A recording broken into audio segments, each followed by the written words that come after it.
Hey readers, welcome back to my channel with another English literary period, the Anglo Norman Period. It is right after the Anglo-Saxon period. The Anglo Norman refers to the period from the Norman conquest to the middle of the 14th century. The Norman conquest inaugurated a distinctly new epoch where the clergy insisted on the use of Latin and the nobility on the use of French. Chronicles, religious and didactic writing, poetry, and drama were the popular forms of writing. Now let's talk about Normans' history.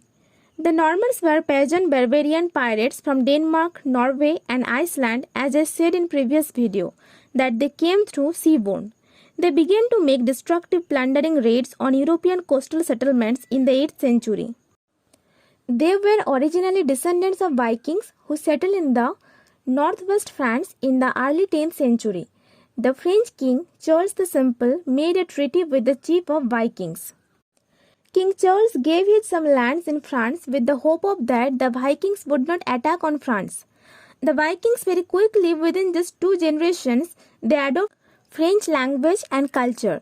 They intermarried and mixed with the native French population. They were known as Normans, men of Normandy. By the middle of the 11th century, Normandy became one of the most powerful states. The Normans came to England and established themselves in 1066 with Battle of Hastings. As they won the battle, they became Norman conquest. William I was king of Norman. Norman conquest radically changed English culture, law, language and character. They brought a French-speaking ruling class. French became the language of social prestige and Old English became confined to the lower classes. King became the supreme ruler and all land came into his possession. They created important castles such as the Tower of London. They introduced the idea of church court in England. Meanwhile, from 1066 to 1200, the Old English language completely covered with the glimpse of French language. From 13th century, Old English language reawakened, which is known as Middle English language. In that time, Romance literature comes. The Normans brought to England bright romantic tales of love and adventure.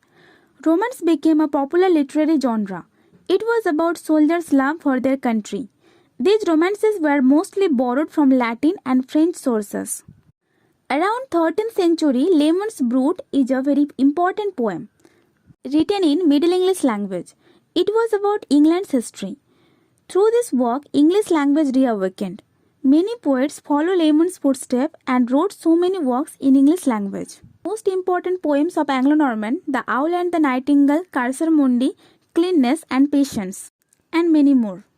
The Owl and the Nightingale is a very popular medieval English poem written probably in the 13th century. It takes the form of a spirited dispute between 2 birds and the subject of the relative beauty and merit of their songs. It is introduced the debate poem in English literature first time. Cursor Mundi is an anonymous Middle English poem written in north of England around 13th to 14th century. Containing more than 30,000 lines, this poem relates the history of the world as recorded in the Old and New Testaments. There are so many important works in Anglo-Norman period. This period is also known as pre-Chaucerian period. So readers, how you feel about this video, let me know in the comment section. See you in the next video. Till then, be with you.